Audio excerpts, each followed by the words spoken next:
সুপ্রিয় দর্শক, আসসালামু আলাইকুম। আপনাদের সবাইকে স্বাগত জানাচ্ছি এখনকার আলোচনা। আপনাদের সঙ্গে আছি আমি সিরাজুল ইসলাম। দর্শক, দুপুরের ভিডিওতে যে সমস্ত কথা বলেছিলাম তার গুরুত্বপূর্ণ ফলো আপ এসেছে।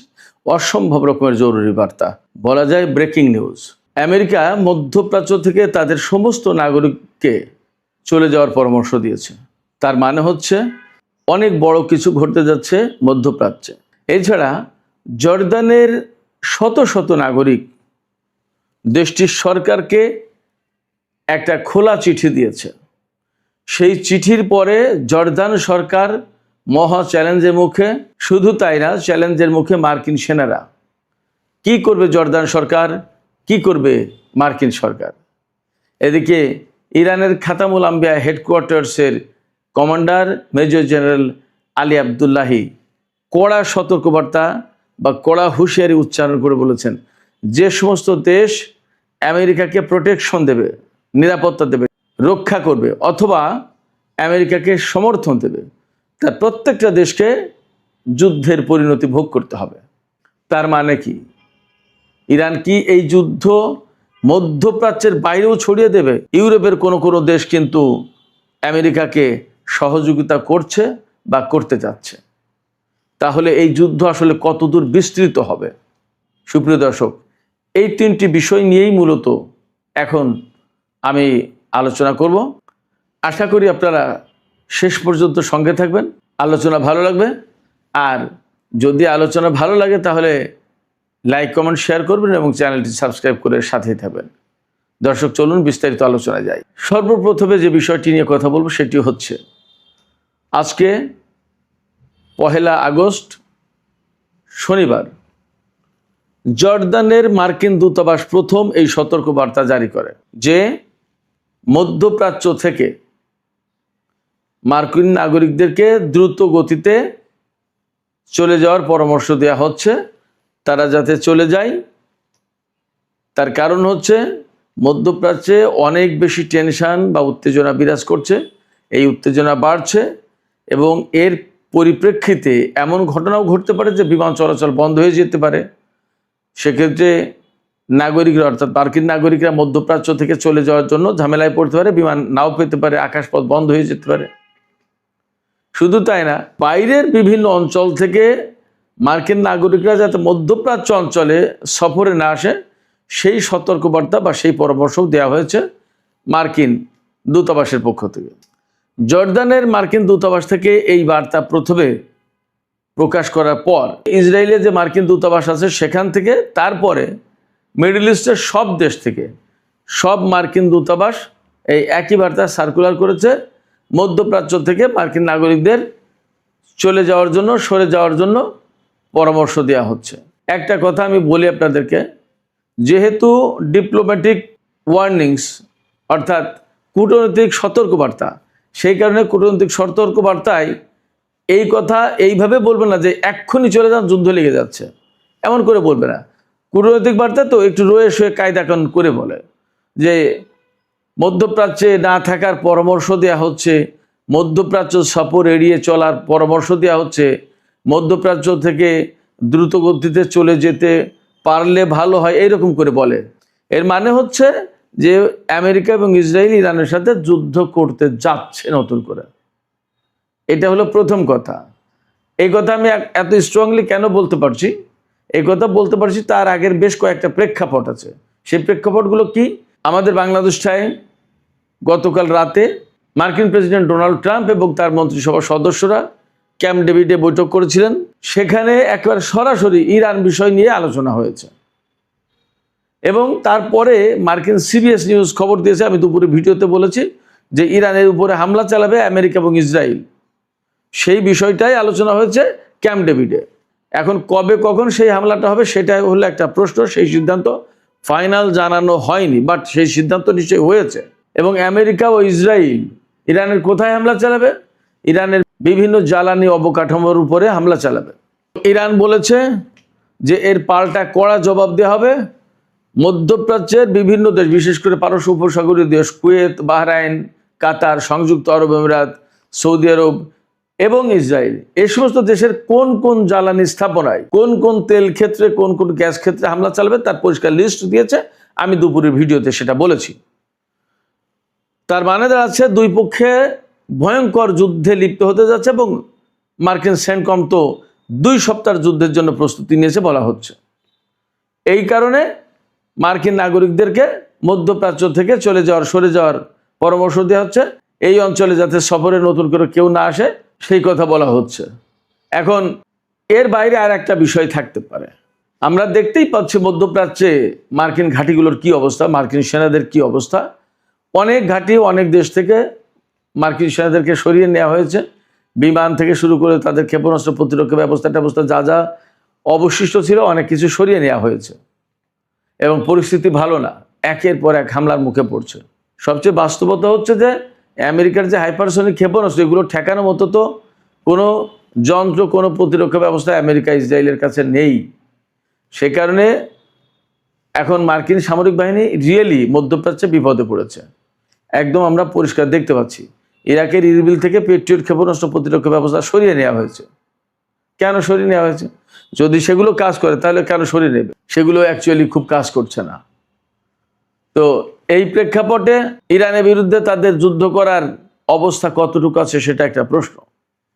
সেজন্য নানান রকমের হম্বিতম্বি করে ভয়ভীতি দেখিয়ে ইরানকে চুপ রাখার কোনো ব্যবস্থা করা হচ্ছে কিনা সেটাও একটা প্রশ্ন।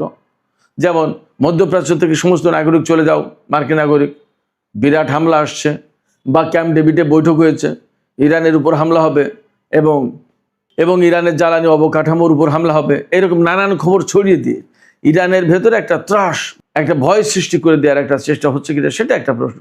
তবে আকার ইঙ্গিতে যা পরিস্থিতি বোঝা যাচ্ছে তাতে আসলে একটা যুদ্ধের আশঙ্কা তৈরি হয়েছে, ওটা বোঝা যাচ্ছে মোটামুটি। মার্কিন প্রেসিডেন্ট ডোনাল্ড ট্রাম্প বলেছেন, সিএনএন তার বক্তব্যের উদ্ধৃতি দিয়ে বলছে যে তিনি একটা বিজয় চান, তিনি শুধু ইরানের বিরুদ্ধে জিততে চেয়েছে। তার মানে কি? যে করে হোক ইরানের বিরুদ্ধে জিততে হবে। কেন জিততে হবে সে ব্যাখ্যা আমি দুপুর ভিডিওতে দিয়েছি। তো এইরকম একটা প্রেক্ষাপটে আমেরিকা আসলে মরিয়া হয়ে উঠেছে ইরানের বিরুদ্ধে এমন একটা হামলা চালাবে যে হামলার পরে আর ইরান আমেরিকার উপর হামলা চালাতে পারবে না, এরপর আস্তে করে সরে পড়বে। মানে এই যুদ্ধ থেকে ধীরে ধীরে বেরিয়ে যাওয়ার একটা ব্যবস্থা করবে। কারণ এই যুদ্ধ আমেরিকার অর্থনীতিকে ধ্বংস করে দিচ্ছে, বিশ্বের অর্থনীতিকে মারাত্মক চাপে ফেলেছে। বিশেষ করে তেল এবং গ্যাসের দাম বেড়েছে এবং তেল গ্যাসের যে পরিস্থিতি হতে যাচ্ছে, এতদিন তো যা ছিল। ইরান বলেছে যদি হরমুজ প্রণালীতে আমেরিকার ব্লকেড যে অবরোধ আরোপ করে রেখেছে, এই অবরোধ যদি অব্যাহত থাকে তাহলে হরমুজ প্রণালী টোটালি বন্ধ করে দেওয়া হবে, কোনো দেশের তেল বের হতে দেবে না। ইরান এই কথা বলেছে। শুধু তাই না, হরমুজ প্রণালী না, শুধু বাব-আল-মান্দেব প্রণালীও একইভাবে বন্ধ করে দেবে।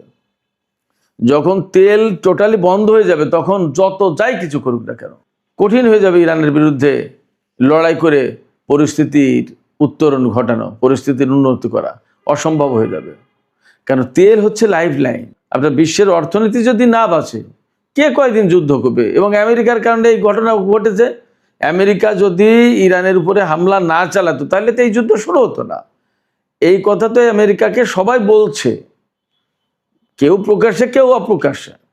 স্পেনের মতো দেশ যারা নেটো জোটের একান্ত সদস্য, এবং স্পেন তো ইউরোপে খুব বড় অর্থনীতির দেশ না, তারপরেও তারা আমেরিকার চরম বিরুদ্ধে অবস্থান নিয়েছে। এটা তো এমনি এমনি হয়নি।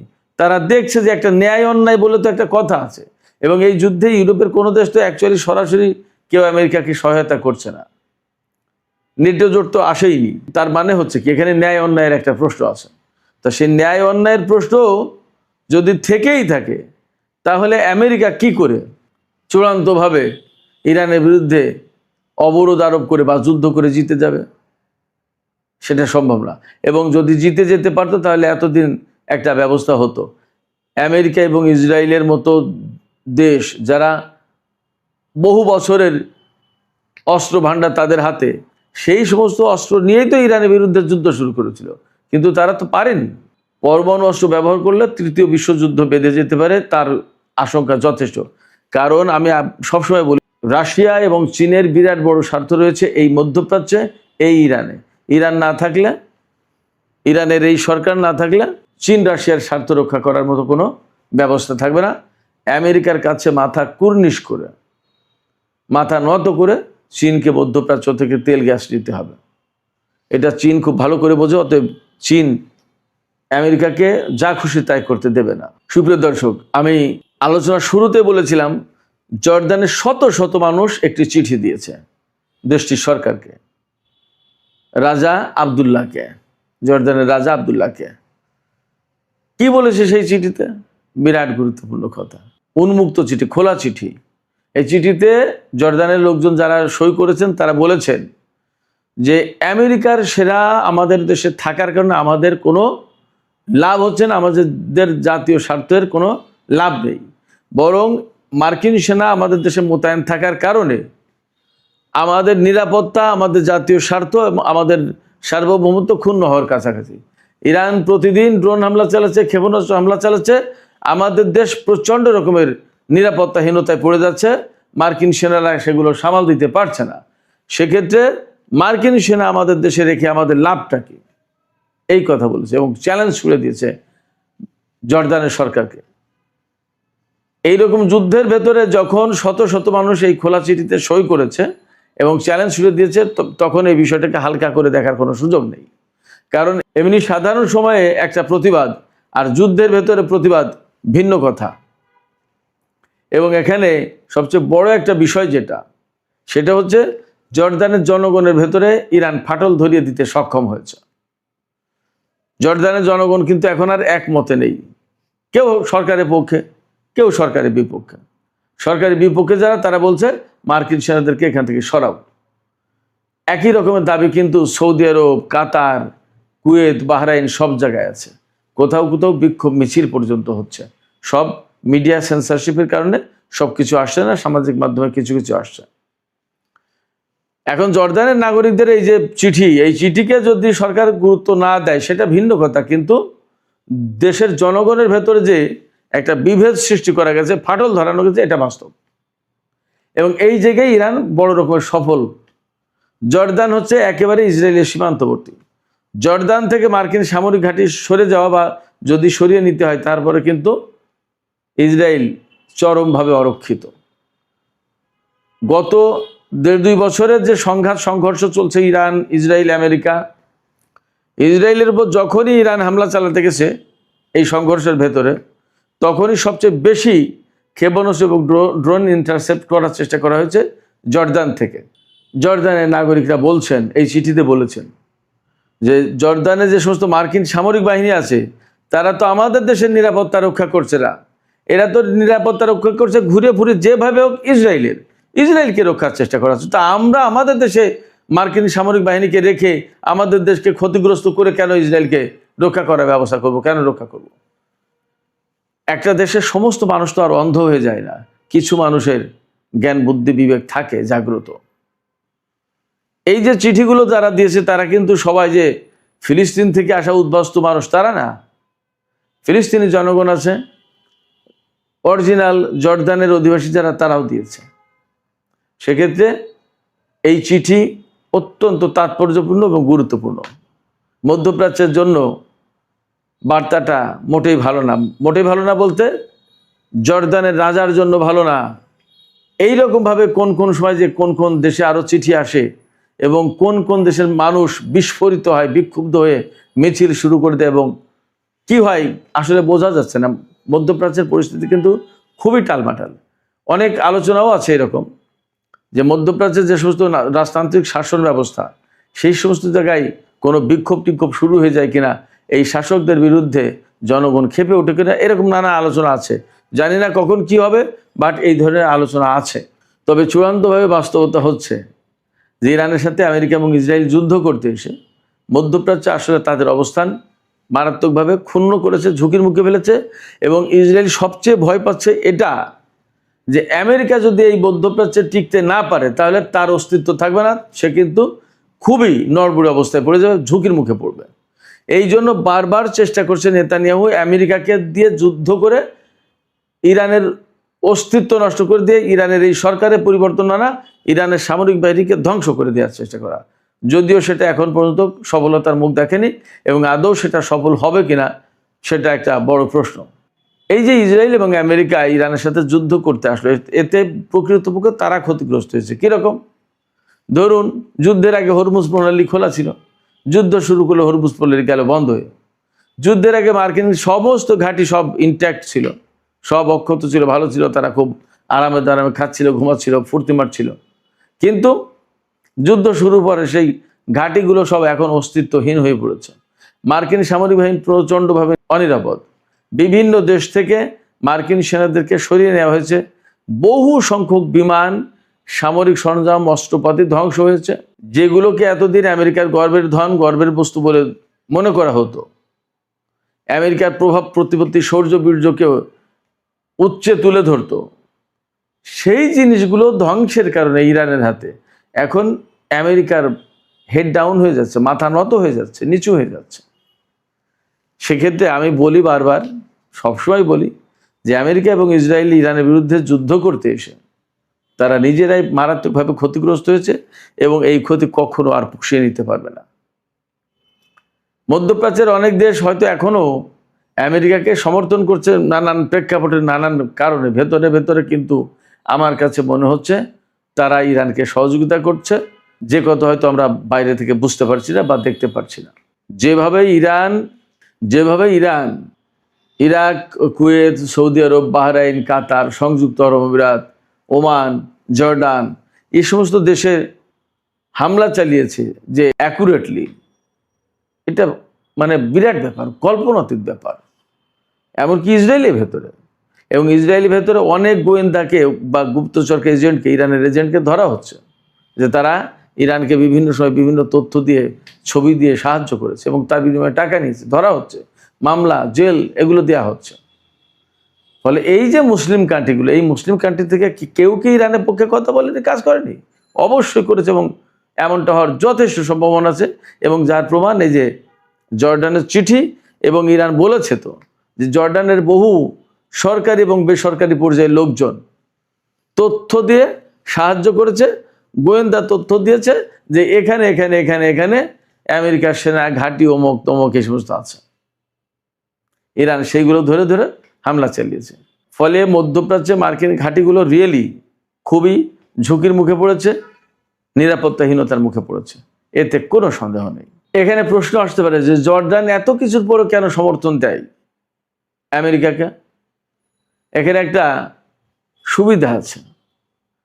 জর্ডানকে খেয়াল করুন, 1951 সাল থেকে 2025 সাল পর্যন্ত, তার মানে 75 বছর ধরে আমেরিকা জর্ডানকে $33.8 বিলিয়ন দিয়েছে সাহায্য। 75 বছরে $34 বিলিয়ন সাহায্য দিয়েছে। 75 বছরে, বছরে $1 বিলিয়ন না। এইটুকু খাওয়ার জন্য জর্ডান আমেরিকার এইভাবে ঘাঁটি একেবারে অনুগত হয়ে কাজ করে। এই সমস্ত নিয়ে মধ্যপ্রাচ্য, বিশেষ করে জর্ডানের লোকজনের ভেতরেই ভীষণ রকমের অসন্তোষ বিরাজ করছে। তারা এগুলো পছন্দ করে না। তো জর্ডান আমেরিকার কাছ থেকে টাকা পায়, টাকা দিয়ে তাদের কিনে নিয়ে এই কাজ করছে, কিন্তু টাকার পরিমাণও যে খুব বেশি তা তো না। অথচ এই যুদ্ধের কারণে জর্ডান কিভাবে ক্ষতিগ্রস্ত হয়েছে সেটা একটা পরিসংখ্যান দিয়ে দেখেন। জর্ডানের যে অর্থনীতি তার 18%, 18% হচ্ছে পর্যটন খাতের। আপনারা জানেন জর্ডান, মিশর, ইসরায়েল, এই যে ফিলিস্তিন, এগুলো, সিরিয়া, এগুলো বিরাট ঐতিহাসিক জায়গা। ইউরোপ আমেরিকার প্রচুর মানুষ এগুলো দেখতে আসে। বহু কিছু, বহু নবী রাসূলের জায়গা, এগুলো স্মৃতি বিজড়িত জায়গা, দেখতে আসে মানুষ। আমরা বাংলাদেশের মানুষ টাকা পয়সা নেই, খুব একটা ভ্রমণ পিপাসুরা যায় না, কিন্তু আমেরিকা, ইউরোপের প্রচুর মানুষ আসে। তো এই যে পর্যটন শিল্প, পর্যটন শিল্পের ইনকাম 12% কমে গেছে এই গত 6 মাসে। অথচ জর্ডানের যে জাতীয় অর্থনীতি তাতে 18% হচ্ছে অবদান এই পর্যটন খাতের। বিরাট ব্যাপার। সেই খাতে যদি এত বড় আয় ইনকাম কমে যায় তো সেটা অনেক বড় ব্যাপার না? এবং এই যুদ্ধ যদি আরো বড় আকারে দীর্ঘদিন চলে তাহলে জাতীয় অর্থনীতি তো মার খেয়ে যাবে। এই কথাই বলছে জনগণ যে মার্কিন সেনাদের রাখার কারণে আমাদের জাতীয় স্বার্থ তো ক্ষুণ্ণ হচ্ছে। আমরা রাখবো কেন? আমরা তো নিরাপত্তাহীনতায় পড়ছি। এই যুদ্ধের 6 মাসে মার্কিন পর্যটকদের আসার পরিমাণ কমেছে 25%, আর ইউরোপীয় পর্যটকদের জর্ডানে আসা কমে গেছে 28%। তার মানে আমেরিকা, ইউরোপ থেকে যে বেশিরভাগ লোক আসতো তাদের বিরাট একটা অংশ আসা বন্ধ করেছে এই যুদ্ধের কারণে। নিরাপত্তাহীনতা। তো ইরান যে হুমকি দিয়েছে নতুন করে যে কোনো দেশ যদি ঢাল হিসেবে ব্যবহৃত হয় আমেরিকার জন্য, নিরাপত্তা দেওয়ার জন্য, আমেরিকার সমর্থন করে, বা আমেরিকাকে ঘাঁটি মাটি দিয়ে সাহায্য করে, তো সেই দেশ যুদ্ধের পরিণতি ভোগ করবে। এটা ইউরোপের কয়েকটা দেশকে হুঁশিয়ার করা হচ্ছে, আর মধ্যপ্রাচ্যের দেশগুলোতে হুঁশিয়ার করা হচ্ছেই। ইউরোপের বুলগেরিয়া বা আরও কোনো দেশ যদি আমেরিকাকে ঘাঁটি দিয়ে সাহায্য করে, ব্রিটেন, তাহলে তাদেরকে হুঁশিয়ার করে দিয়েছে ইরান যে যাতে আমেরিকাকে না দেয়। তার মানে হচ্ছে যে আমেরিকা যদি ইউরোপের কোনো দেশ ব্যবহার করে ইরানের উপর হামলা চালায়, তাহলে ইরান ইউরোপের ওই সমস্ত দেশে হামলা চালাতে পারে। তাহলে যুদ্ধের পরিধি অনেক বেশি ছড়িয়ে পড়বে। ধীরে ধীরে আশঙ্কা করা যায় যে তৃতীয় বিশ্বযুদ্ধের দিকেও এই যুদ্ধ গড়িয়ে যেতে পারে। আমরা আশা করব এই যুদ্ধ বন্ধ করে বিশ্বটাকে শান্তির দিকে ফিরিয়ে আনার জন্য যুদ্ধে জড়িত সব পক্ষ কার্যকর ভূমিকা নেবে। সুপ্রিয় দর্শক, এখনকার আলোচনা এখানে শেষ করতে চাই। আলোচনা শেষের আগে আমি আপনাদেরকে প্রশ্ন করি, আপনাদের কাছে মতামত জানতে চাই। আমেরিকা যে মধ্যপ্রাচ্য থেকে তাদের নাগরিকদের সরে যেতে বলল, এটা কি আসলে বড় কোনো যুদ্ধ শুরু হতে যাচ্ছে সেই জন্য, নাকি এইভাবে বললে ইরান ভয় পাবে এই জন্য আমেরিকা এই সতর্ক বার্তা জারি করলো? আপনাদের মতামত কি কমেন্টে জানাতে পারেন। আর ভিডিও ভালো লাগলে লাইক কমেন্ট শেয়ার করবেন এবং চ্যানেলটি সাবস্ক্রাইব করে সাথেই থাকবেন। দর্শক, এখনকার আলোচনা এখানে শেষ করতে চাই। আপনারা সবাই